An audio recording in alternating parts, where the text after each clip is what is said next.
Okay, so from today onwards, for the next 20-25 days, we will be solving questions on chapter 2, mechanical properties of fluids.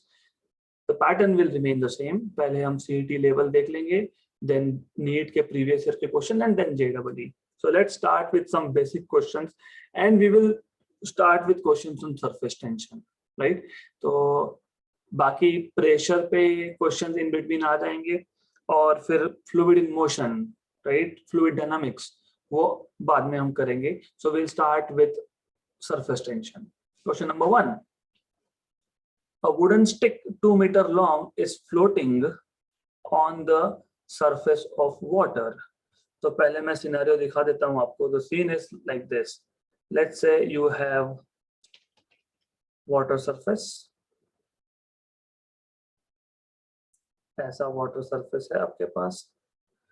इस पे एक wooden stick है which is floating. So you have a wooden stick which is floating on this surface of water.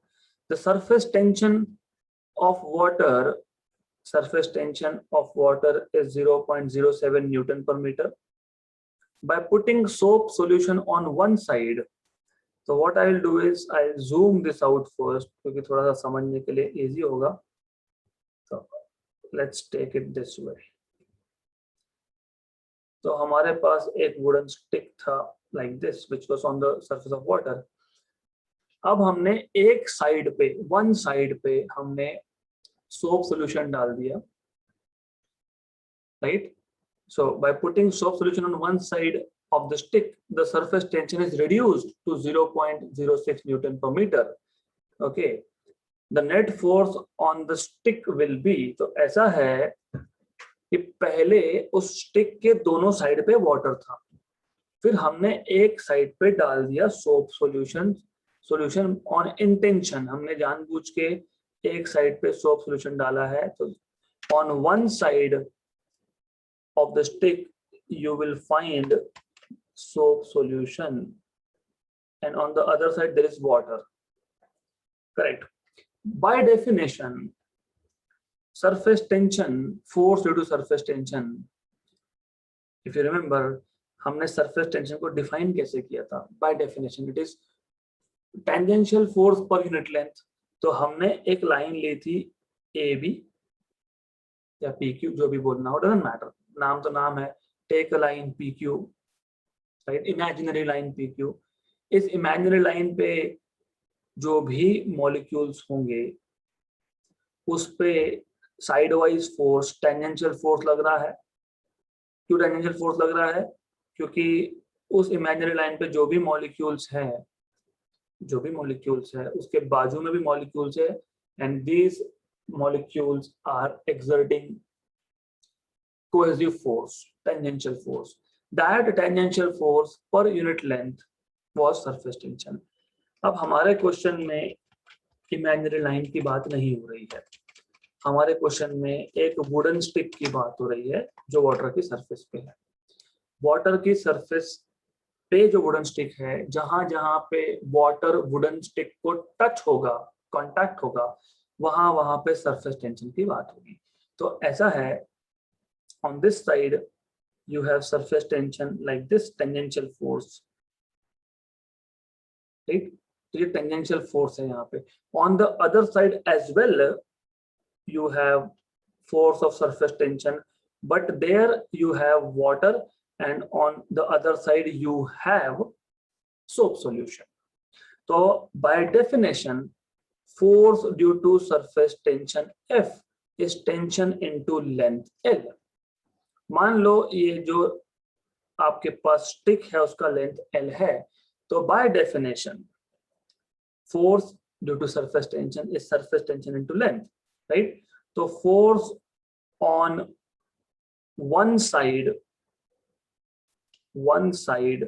ऐसा बोल देता हूं, force on side of water, क्योंकि एक साइड पे वाटर ही है, तो आप क्या लिखोगे? F1 है ना, into surface tension of water multiplied by length. तो ये जो फोर्स है F1, this is surface tension of water 0.07.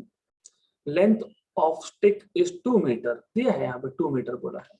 So total force is 0.14 Newton. Similarly, force on side of soap solution. Force on side of soap solution. इसको मैं बोलता हूं F2. मतलब मैं इस फोर्स की बात कर रहा हूं F2. That is surface tension of soap solution into length. And surface tension of soap solution is 0.06 multiplied by 2, मतलब 0.12 Newton. F1 और F2 अपोजिट डायरेक्शन में है, तो नेट फोर्स क्या होगा? F1 minus F2, right? Since F1 and F2 are in opposite direction, you will have net force is given by net force F net is F1 minus F2. F1 is 0.14 Newton, F2 is 0.12 Newton, so 0.02 Newton. Option number D. Khatam question. Kya difficult tha? Nothing. Do you remember definition of surface tension? Yes. So question easy. If you do not remember, then you can't do it, right?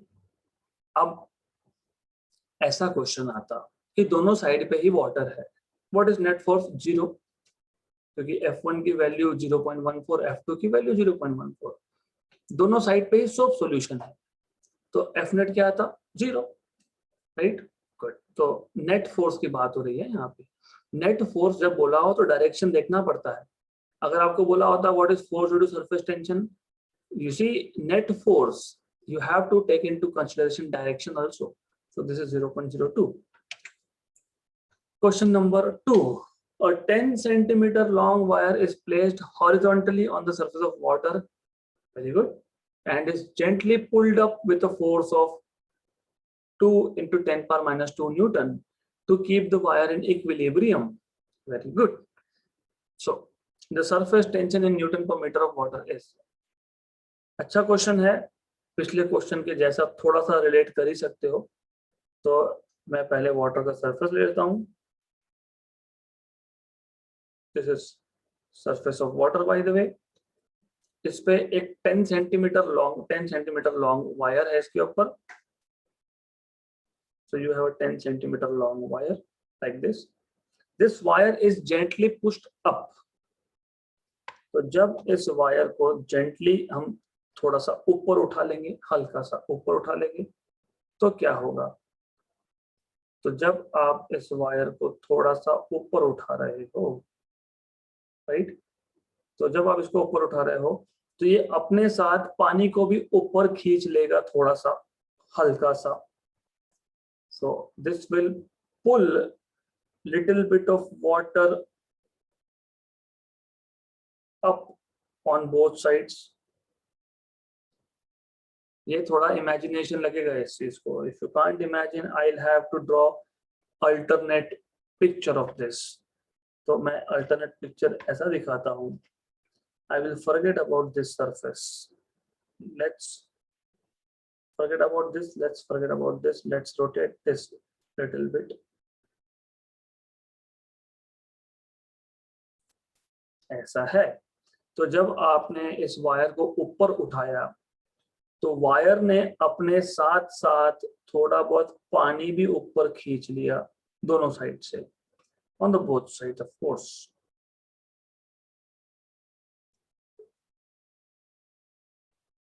तो इस side भी थोड़ा सा पानी को ऊपर खींचा है,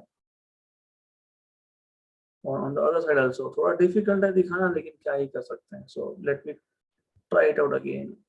तो on this side and on the other side also. तो दूसरे साइड पे भी है. So let me try it out another way, क्योंकि 2 dimensions पे मैं 3 dimension दिखाने की कोशिश कर रहा हूँ, तो it goes little difficult. So it's okay. I mean, I hope you understand. थोड़ा सा इसको मैं थिक करने की कोशिश करता हूँ, and I see if I can show something to you. Maybe this can work.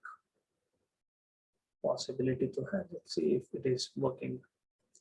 So yes, इस साइड से और फ्रॉम द अदर साइड। जब आप वायर को ऊपर उठाओगे तो दोनों साइड से ही लिक्विड ऊपर पुल हो जाएगा, लिक्विड ऊपर पुल होगा। तो हमने ऊपर फोर्स लगाया था F, मान लो F was the force, right? ऊपर उठाया बोला है ना, it is gently pulled up with the force. Okay, तो वायर को जेंटली हमने ऊपर उठाया, वायर को हमने ऊपर पुल किया। सरफेस टेंशन कहाँ होता है? If you remember, surface tension is at the point where a solid is in contact with liquid and it is tangent. तो surface tension का जो force होगा वो नीचे की तरफ होगा। तो here you will have force due to surface tension and here also you will have downwards, तो दोनों side downward force होगा due to surface tension। मतलब upward pulling force is equal to downward surface tension force on the both sides। So upward pulling force is 2 times of force due to surface tension on both sides। Force due to surface tension आपको पता है by definition what it is? Tension into length। अभी देखा ना हमने, देखा कि नहीं? Tension into length, force due to surface tension, so tension into length। तो upward force is 2 times into T into L। हमको क्या फाइंड करना है? हमको surface tension फाइंड करना है। What is surface tension then? F upon 2L। What is F? F is upward force। मैं इसको FU बोल देता हूँ just to avoid confusion। Upward force, upward force, upward force and upward force। This is 2 into 10 power minus 2 Newton upon 2 times of length। Length is 10 centimeter, 10 power minus 2 metre में convert करने के लिए। Cancel cancel, ऊपर 10 पर -2, नीचे 10 पर -1, वो ऊपर आके 10 पर +1 हो गया, तो 10 पर -1 हो गया, मतलब 0.1 आ गया आपका answer newton per metre, option number A. Imagination can help you solve this problem. एक वायर था एक वाटर सरफेस पे, राइट, करेक्ट। अभी ऐसा है कि उसको इक्विलिब्रियम में लाने के लिए हमने थोड़ा सा ऊपर पुल कर दिया वायर को। वायर को जैसे ऊपर पुल करोगे तो वायर के दोनों साइड पे वाटर कांटेक्ट में है, वाटर कांटेक्ट में है दोनों side, but in the downward direction. तो ये वायर है, you see here, this is wire. इस वायर को ऊपर पुल किया मैंने, तो दोनों साइड पे, वायर के दोनों साइड पे वाटर जो होगा वो नीचे की डायरेक्शन पे कांटेक्ट, वाटर तो टच हो ही रहा है ना। आपने वायर को ऊपर पुल किया, but on the both sides there is water in contact। surface tension is downward और जो फोर्स है वो अपवर्ड है। कौन सा? जिस फोर्स से आपने जेंटली ऊपर पुश किया है वो अपवर्ड है। सरफेस टेंशन का फोर्स डाउनवर्ड है, मतलब upward force is balanced by force due to surface tension on one side and on the other side. तो Ft plus Ft, this is what I am saying. इसको 2 dimensional plane पे दिखाना is not possible, here is not possible। okay, good। तो total upward force is 2 times of surface tension force। तो surface tension force is T into L by definition। तो ये आपको मिल गया T is equal to upward force upon 2 times of length। okay, right। अभी 2 times क्यों लिया मैंने बताया आपको। अरे स्टिक है, स्टिक, इमेजिन पानी के ऊपर स्टिक रखा है, तो ऐसा होगा क्या कि एक ही साइड पे टच हो रहा है पानी? ऐसा होता है क्या? दोनों साइड पे होगा ना, दोनों साइड पे होगा ना, तो इसलिए 2 टाइम्स लेंगे, राइट। तो यू विल सी कि वाटर यहाँ पे भी टच हो रहा है, दूसरे साइड पे भी टच हो रहा है, तो दोनों साइड पे डाउनवर्ड सरफेस टेंशन होगा ना, इसलिए 2 टाइम्स लिया हमने। Okay, so this is how you are supposed to solve this question. Next question. 2 small drops of mercury, each of radius r, coalesce मतलब combine को, ये आपको इस वर्ड का मतलब, coalesce का मतलब पता होना चाहिए, it means combine। So there are 2 small drops of mercury। Let me draw small drops of mercury। So this is, let's say, 1 drop of mercury, and then you have another drop of mercury, each of radius capital R, तो capital R being radius of each of this drop, okay, so they combine, coalesce to form a single large drop. तो ये दोनों combine होके एक single large drop बन गया, right? So this is a scenario, okay.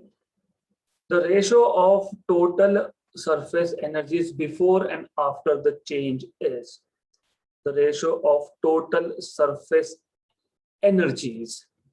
तो first of all आपको ये पता होना चाहिए, मैं इसको बोलता हूँ आर फाइनल, और ये जो स्मॉल ड्रॉप है उसको आर इनिशियल बोलता हूँ. First of all you should know volume will be same, मतलब 2 times of volume of small drop, ये हमने स्टेट बोर्ड में भी किया है, equal to volume of big drop. मेरे पास 2 ग्लास है, दोनों में 1-1 लीटर पानी है, मैंने वो दोनों ग्लास दूसरे एक बड़े ग्लास में डाल दिया, तो उसमें कितना जाएगा? 2 लीटर जाएगा. ऐसा होगा क्या? 1 और 1 ऐड होके 1.5, ऐसा होता है क्या? नो. 1 और 1 ऐड होके 2.5, ऐसा होता है क्या? नो. तो वॉल्यूम रिमेन्स कांस्टेंट. तो 2 times of volume of small drop is equal to volume of big drop. ये आपने ऑलरेडी किया है, मैंने आपको फॉर्मूलाज भी बना के दिए थे शॉर्टकट. तो 2 times of volume of small drop is 4/3 pi R cube, क्योंकि स्मॉल ड्रॉप को मैंने as you see R cube, R उसका रेडियस है ना. हम लोग नॉर्मली स्मॉल ड्रॉप के स्मॉल आर यूज करते हैं, लेकिन क्वेश्चन में कैपिटल आर पड़ा तो कैपिटल आर लेना पड़ेगा. I can't help it. Volume of big drop is 4/3 pi are final cube. 4/3 pi 4/3 pi cancel cancel. तो are final cube is 2 times of are cube, मतलब are final is cube root of 2 into R. ये मिल गया आपको. Good. आपको ratio पूछा है of total surface energy before and after the change. तो पहले तो आप इनिशियल सरफेस एनर्जी निकाल लो, इनिशियल सरफेस एनर्जी आप फाइंड कर लो. अगर आपको याद है सरफेस एनर्जी हमने कैसे फाइंड किया था, तो surface energy was work done that was tension into area या फिर change in area. तो in general surface energy का फॉर्मूला पता होना चाहिए. In general surface energy is nothing but tension into surface area. This is by definition. तो initial surface energy कैसे निकालोगे? एरिया किसका? ड्रॉप का. What is area of a sphere? 4 pi R square. तो surface tension T into 4 pi R, क्योंकि initial क्या था? Radius capital R था, R square. But wait a minute, initially 2 drop थे, ये 2 लिखना भूलना नहीं. ये 2 लिखना भूल गए तो आंसर गलत होगा. मैं बता देता हूँ कैसे गलत होगा. तो लेट मी फर्स्ट फॉरगेट, मैंने पहले 2 लिखा ही नहीं, आई जस्ट रोट, हाँ, छोटा drop tension into surface area, done. तो इनिशियल हो गया. फिर फाइनल सरफेस एरिया की बात कर लेते हैं, फाइनल सरफेस एनर्जी की बात कर लेते हैं. Final surface energy is equal to same thing, T into 4 pi R F square, final radius square. फिर हमने इसको कर दिया divide. So initial surface energy upon final surface energy. तो हमने इसको डिवाइड कर दिया. तो T 4 pi R square upon T 4 pi R F square. तो T 4 पाई कैंसल आउट, बराबर ना? Cancel out. और यहाँ पे आपको मिलेगा R अपॉन आर एफ का स्क्वायर, राइट. लेकिन R अपॉन आर एफ यहां से R upon R F is 1 upon 2 raise to 1/3, 1 upon 2 raise to 1/3, correct. फिर जब इसका स्क्वायर करूंगा तो 1 का स्क्वायर तो 1 ही आएगा. 1 upon 2 raise to 2/3.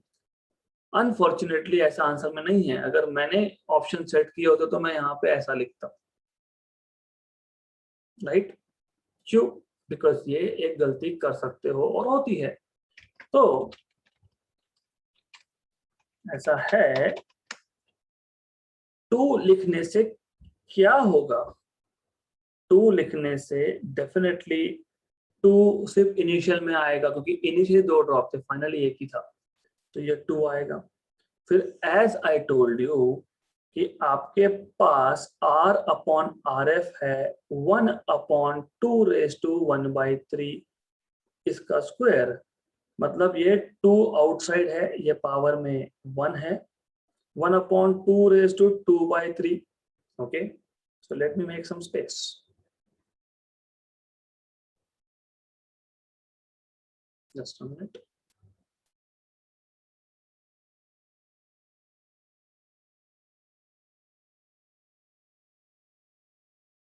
Okay. Okay. So we have space to write now. Very good. तो क्या क्या गलती हो सकती है? देखो अब ये डिनोमिनेटर में जो है वो ऊपर जाके न्यूमरेटर में माइनस होगा, माइनस हो गया, ये 2⁻1 ऑलरेडी था, इंटू 2⁻2⁻3, मतलब ये ऐसा आएगा 2⁻1-2/3, मतलब 2⁻1/3। ये आ गया आपका आंसर, ऑप्शन नंबर बी। तो सिर्फ 2 नहीं लिखने की वजह से भी गड़बड़ हो सकती है। You need to be careful here. तो to solve this question what you need to know is, सबसे पहले you have to find relation between final radius and initial radius. You need to know formula of surface energy, that is surface tension into surface area. फिर initial surface energy निकाल लो, final निकाल लो, दोनों का ratio ले लो। सिर्फ जब initial surface energy find कर रहे हो तो 2 से मल्टीप्लाई करके रखना पड़ेगा आपको। यू हैव टू मल्टीप्लाई, नहीं किया तो गए। Next question, question number 4। Water rises to a height of 10 centimeter in a capillary tube, and mercury falls to a depth of 3.5 centimeter in the same capillary tube. If the density of mercury is 13.6 gram per cc, gram per cc मतलब gram per cubic centimeter, and its angle of contact is 135, and density of water is 1 gram per cc, and its angle of contact is 0, the ratio of surface tension of two liquids is, right? मैं diagram तो नहीं draw करने वाला हूं अब। I will just take this from one of our theory classes. So let me check. In one of our theory classes हम लोगों ने वो surface tension के लिए rise और fall ये डायग्राम हमने ड्रॉ किए हुए हैं। So where did we go? It should be here. All right. So ऐसा है, राइट? सिर्फ ऐसा है कि वाटर के केस में राइज होता है, मर्क्यूरी के केस में फॉल होता है। That's all you need to know, right? Good, ना पता होना चाहिए। अब आपको क्या पूछा है? रेशियो ऑफ सरफेस टेंशन पूछा है। क्या क्या दिया है? Height in the first case, और डेप्थ मैं मान लेता हूं, मान लेते हैं कि इनिशियली जब हमने जस्ट लिक्विड फिल किया, अगर आपको नहीं याद है तो फिर I have to go for complete diagram. So complete diagram में क्या था कि हम लोगों ने कंटेनर लेके रखे थे, हमने कंटेनर लिया था, इस केस में भी कंटेनर लिया था और दूसरे केस में भी कंटेनर लिया था। So we have taken containers in both the cases, है ना? In both the cases we have taken containers, and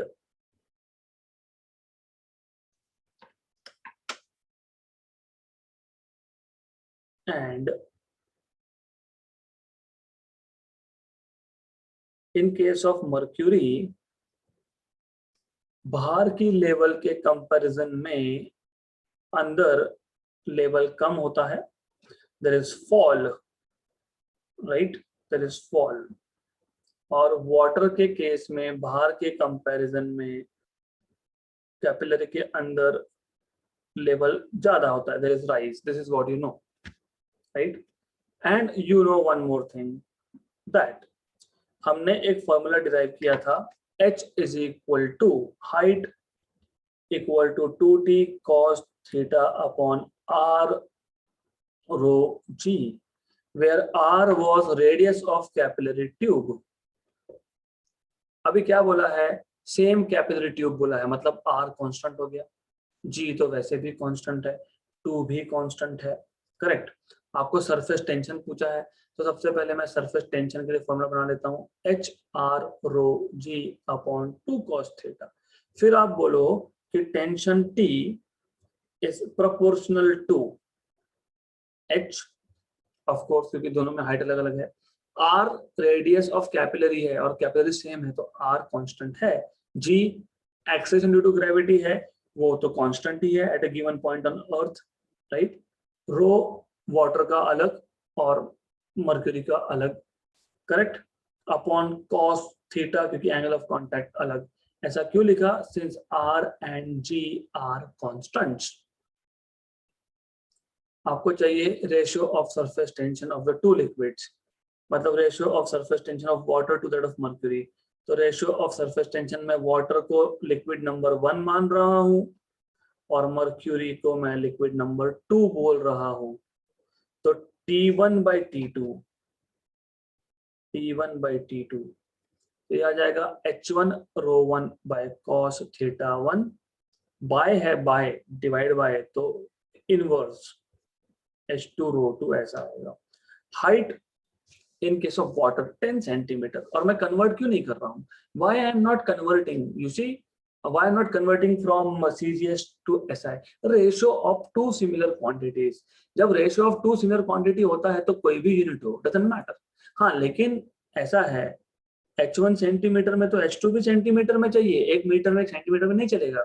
तो 10 रो 1 मतलब वाटर का डेंसिटी 1 दिया है, cos of 0, cos of 135, H2 mercury के केस में 3.5 दिया है ये, और रो 2 इज 13.6 ग्राम पर सीसी, ऐसा है, राइट। तो 10 cos of 135 is cos of 90 plus 45, cos of 90, you see, cos of 90 plus 45 is minus sin 45, minus sin 45, minus sin 45 is minus 1 by root 2, तो ये आपका आ जाएगा -1 by root 2 नेगेटिव। तो ये भी नेगेटिव ले लेना क्योंकि H2 तो माइनस होगा ना, फॉल हुआ इसलिए नेगेटिव ले लेना, राइट। अपॉन cos 0 1, ये आ गया -3.5 और ये आपका 13.6, गुड गुड। तो ये आपका आ जाएगा 10 अपॉन, पूरा सॉल्व करो इसको, root 2 into 3.5 into 13.6, this is what you have to do, you have to solve this, okay। cos की वैल्यू दी है 0.7, तो ठीक है 0.7 doesn't matter, तो एक ही बात है, फिर तो और सिंपल हो गया। cos of 135 अगर 0.7 बोला है तो ये नेगेटिव भी लेने की जरूरत नहीं है, आपको पॉजिटिव रखो, तो that is easy thing to do now, simple. तो दिस इज 0.7, 0.7 into 10 is 7, तो 0.7 into 10 is 7, 1s and 2s, good good. तो 2 upon 13.6 इसको सॉल्व कर लो, हो गया आपका आंसर, ये भी फैक्टर ऑफ 2 है तो डन, क्वाइट सिंपल। तो ये सब सॉल्व करने के बाद what you will get is 5/34, क्यों, क्योंकि 2/13.6 इज 20/136, ओके। तो इसको सॉल्व करो, हो गया ये आपका आएगा 5/34, डन 5/34 है क्या है option number B. So this is how you are supposed to solve. Simple simple. तो बेसिकली करना क्या है, सिर्फ टेंशन का रिलेशन देखना है गिवन पैरामीटर के अकॉर्डिंग. गिवन में क्या था, h रो थीटा. तो कैपिलरी एक्शन में आपने सीखा है h is equal to 2t cos theta by r rho G, तो t equal to hr rho G upon 2 cos theta. And you know कि r और g कांस्टेंट है, तो tension is proportional to h row bye cos theta and then t1 by t2. That's it. Put values and solve. 5/34 आएगा answer. Next question. Two capillary tubes of same diameter मतलब same radius है ना, are kept vertically one in each in two liquids whose relative density are 0.8 and 0.6 and surface tension 60 and 59 per centimeter. Ratio of heights find करना है. h is equal to 2t cos theta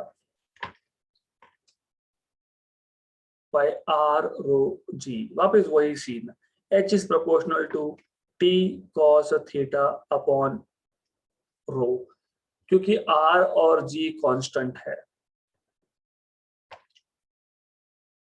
okay सिर्फ इतना है कि relative density क्या है, इस case में पता हो नहीं पता हो फर्क नहीं पड़ता, लेकिन रिलेटिव डेंसिटी क्या है. देखो for example do I have something to show this. In any case let's say मैं जब बोलता हूं मर्क्यूरी का डेंसिटी है 13,600 SI यूनिट्स में, किलोग्राम पर मीटर क्यूब में, या फिर 13.6 ग्राम पर सेंटीमीटर क्यूब में. ठीक है, ये डेंसिटी होता है of mercury in air. Surrounding medium air है, तो आपके पास जब आप मर्क्यूरी का ड्रॉप लेते हो तो सराउंडिंग मीडियम एयर है ऐसा आप बोल के इसका डेंसिटी मेंशन करते हो. तो ये मर्क्यूरी है, सराउंडिंग में एयर है, डेंसिटी है 13,600 SI यूनिट में या 13.6 CGS यूनिट में. अगर इस मर्क्यूरी के सराउंडिंग में वाटर है, so if you have water in the surrounding of mercury, तो you are measuring density of mercury with respect to water, उसको बोलते हो relative density. So density of any substance divided by density of water is relative density. Relative density is nothing but density in air divided by density of water. Density of a substance in air upon density of water. Relative density मतलब density of material upon density of water. ये पता होना चाहिए. Okay? ये अभी तो नहीं लगेगा हमको, लेकिन अगले क्वेश्चंस में relative density is density upon density of water. खत्म. Density of material upon density of water. अभी नहीं लगेगा. h1 by h2 is t1 cos theta 1, correct? Okay, upon rho 1. ये आपका आ गया यहाँ पे rho 2 upon t2 cos theta 2. अभी प्रॉब्लम क्या है? You have not been given values of theta, नहीं बताया है. तो जब आपको, ये स्पेशल केस है बाय द वे, जब आपको थीटा की वैल्यू नहीं पता हो, नहीं बोली हो, और ये भी नहीं बोला है कि कौन से दो लिक्विड्स हैं, बोला है क्या मर्क्यूरी एंड वाटर, क्योंकि मर्क्यूरी बोला होता तो 135, वाटर बोला होता तो 0, नहीं बोला है ना. तो ऐसे केस में आप थीटा को भी कांस्टेंट मान लिया करो. तो इसका मतलब ये भी टर्म वहां पे नहीं होगी.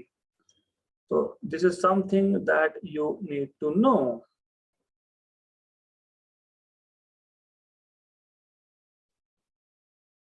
ऐसा आएगा. Simple right. अब T1 by T2. अब अगर मान लो कि मैं रिलेटिव डेंसिटी की जगह पे ओरिजिनल डेंसिटी लिख रहा हूं, तो क्या करेंगे, rho 2 by rho water upon rho 1 by rho water. तो वैसे भी वाटर का कैंसिल होगा, इसलिए हम नॉर्मली लिखते ही नहीं है basically. In any case what is tension T1 कितना बोला है 60, रो 2 रो 2 कितना बोला है, रो 2 0.6, टेंशन T2 50 और रो 2 T2 is 50 and row 1 is 0.8, that is okay. तो इसलिए ना एक स्टेप बढ़ा ही लेते हैं, instead of confusion T1 by T2, rho 2 by rho 1, do not get confused. T1 is 60, T2 is 50, row 2 is 0.6, this is 0.8, खत्म. तो 6 by 5, 3 by 4, क्योंकि 0.6 by 8, this is 3 by 4, तो ये भी 2 जा, ये भी 3 जा, तो ये आ गया आपका 9 by 10 है क्या, 9 by 10, option number D, question खत्म. तो you need to remember this thing also कि आप लोगों को कब कब कहां पे थीटा कांस्टेंट लेना है. Next question, a capillary tube of radius r is immersed in water and water rises in it to a height h. Okay, मतलब वही सीन है, this one. So this is what you have. ये जो height है, this height is h, capital H. So this height is capital H. The radius of capillary tube is capital R. Okay. Mass of water in the capillary tube is m. मतलब ये जो capillary tube में जो extra मास है ना, उसकी बात हो रही है. तो फॉरगेट अबाउट हियर. तो जो लेवल अप हुआ है, जो लेवल राइज हुआ है, उसमें जितना वाटर है, तो इसके मास की बात हो रही है, capital M. If the radius of the tube is doubled, अभी मैंने R की जगह पे 2R कर दिया, तो कितना mass of water that will rise in the capillary tube will be now how much? If I increase the radius, how much mass, what will happen to mass inside capillary? Very good question. First of all, do you know density is mass per unit volume? That means you know mass is density into volume, and you know capillary is cylindrical. So volume is area into height, area of cross section, area of cross section. But area of cross section of capillary is circle. So rho pi r square h. Correct. This is something you need to know. Correct. You know this. So mass, अभी density तो water था, water ही है, density constant है, density change हो गया. मैंने सिर्फ capillary का रेडियस डबल किया, पानी तो पानी है ना, density is constant, pi constant, मतलब mass is proportional to r square h. Why? Since density is constant. But wait a minute, don't we know, इसको इक्वेशन 1 बोलते हैं, height is 2t cos theta by r rho g. What do you understand from this? Height surface tension पे depend करता है. हमने liquid change किया नहीं, हमने कैपिलरी ट्यूब ग्लास का तो ग्लास का ही रखा है, हमने बोला कि प्लास्टिक का लेंगे नहीं. मतलब सरफेस टेंशन जो डिपेंड करता है, किस पे डिपेंड करता है? सॉलिड और लिक्विड का मटेरियल कौन सा है. तो जब मैं कैपिलरी ट्यूब के रेडियस को डबल करने की बात कर रहा हूं, मैंने ना लिक्विड चेंज किया ना मैंने सॉलिड चेंज किया, मतलब सरफेस टेंशन कांस्टेंट और एंगल ऑफ कांटेक्ट भी कांस्टेंट, क्योंकि एंगल ऑफ कांटेक्ट भी इसी दो चीजों पर डिपेंड करता है. डेंसिटी चेंज हुआ नहीं, क्योंकि हमने वाटर का वाटर रखा, जी तो वैसे भी कांस्टेंट है, सिर्फ रेडियस चेंज किया, which implies h is inversely proportional to r. Equation number 2 from 1 and 2. From equation 1 and 2, what you have is mass is proportional to r square h, but h is proportional to 1 by r, so cancel and cancel. Therefore mass is proportional to r. मतलब radius double करना मतलब mass double करना, simple. Therefore m2 by m1 is r2 by r1, right? But r2 तो 2 times of r बोला है, right? ऐसा double करना बोला है ना, तो m2 is 2 times of m1. Mass will be 2m double. Option number B. This is how you can solve this particular question. ऐसा आपको क्वेश्चन सॉल्व करना है, right? So this is a simple case. good enough. Now one more question and last for the day. Water rises to a height h in capillary at the surface of earth. On the surface of moon, the height of water column in the same capillary h is equal to 2t cos theta by r rho g. मेरे पास एक system है, water tank है, capillary है, पहले अर्थ पे था, अब moon पे ले जा रहे हैं. क्या चेंज होगा? वाटर चेंज होगा? नहीं. कैपिलरी ट्यूब का रेडियस चेंज होगा? नहीं. सरफेस टेंशन चेंज होगा? नहीं.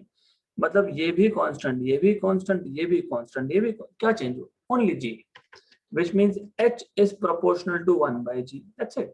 Height on moon upon height on earth, ratio ले लो, g earth upon g moon. अब आपको पता ये होना चाहिए कि ग्रेविटेशन 11th स्टैंडर्ड हमने ये किया था रफली acceleration due to gravity on earth is 6 times that of moon. roughly ये हमने किया है, हमने 11th में किया है ये. तो g earth upon g moon is 6.